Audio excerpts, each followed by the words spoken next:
Tawagan naman po natin si Joy Navarro ng DCXL. Maraming salamat po, Attorney. Magandang umaga po sa lahat. With the permission of my colleagues, if I can ask one question each sa panel. Una po sa Napolcom. Sir, hindi po ba pwedeng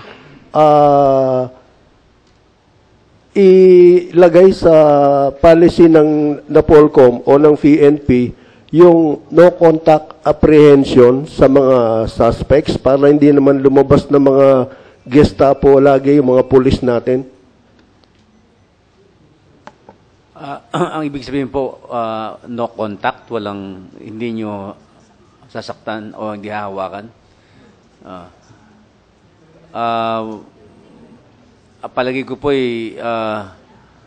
nababalot na yan napapaloob na yan sa batas natin na hindi dapat ilagay sa lugar na ang inyong ina-apprehend ay masaktan o mabastos o masira ang dignidad. Subalit sa kabilang dako naman, meron naman pong pangangailangan na gumamit ng sapat na puwersa upang hindi makatakas o hindi makawala yung hinuhuli.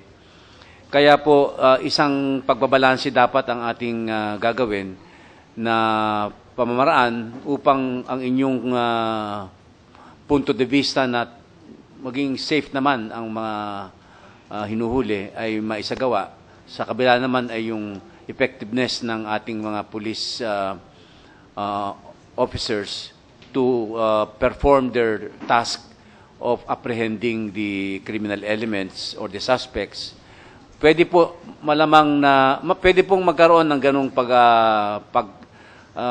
establish ng policy. Kailangan lang po siguro ay mag-ugnayan kami kung ano ang magiging parameters nitong polisiyang ito sapagkat kapag hindi po maliwanag, baka magka-problema pa yung apprehending officer, nahawakan sa kamay, nahawakan sa katawan, violation na kaagad. Thank you, sir. Kay Ma'am Eta po sa CHR. Ma'am, kanina po nabanggit yung demolition dito po sa may Balara. Hindi ba po pwede na pagka nagkakaroon po ng demolition, dumaan muna sa inyo para po hindi naman malabag yung karapatan ng ating mga kababayan at hindi po i-capitalize ng ibang nation yung video na nakukuha na ganito kalupit sa Pilipinas? Maaring magawa yon para hindi natin ipa-demolish. Di ba? Tama yun. Kaya nga, pinapaspasan na namin yung guidelines, human rights. Ang sabi lang ni Secretary Robredo sa akin, pagka natapos mo na yung guidelines mo, tingnan natin para nagtumutugma. Kasi may administrative order na si Secretary Robredo na bawal ang demolisyon pag walang relokasyon. Tinutupad ba yan? Yun ang problema natin May mga directives na di ba?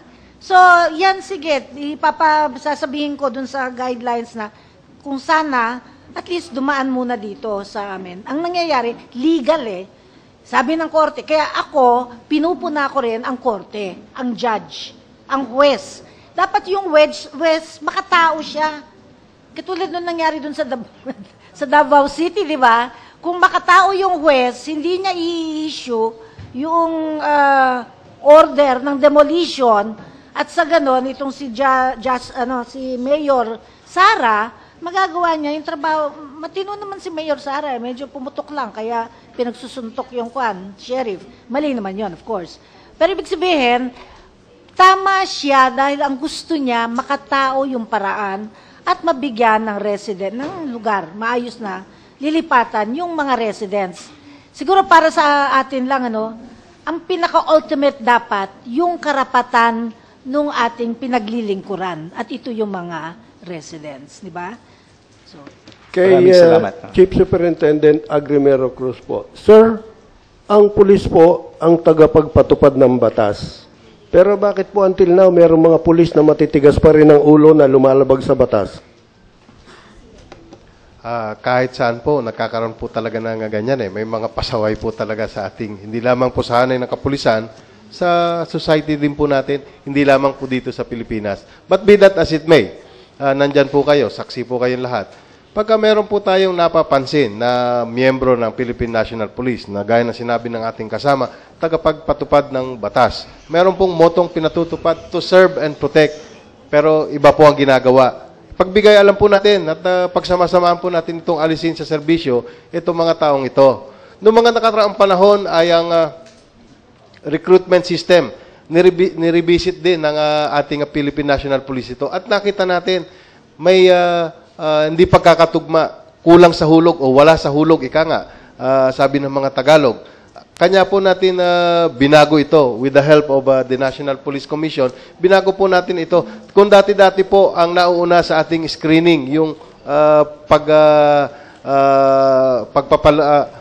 pag-recruit ng ating mga bagong pulis, ay nauuna po yung palakasan. Hindi ho ba nung bata tayo, nung nag-aaral pa tayo, yung pong mga malalakas, yung po yung mga bully, yung po yung may mga ibang intensyon, gusto pong manlamang.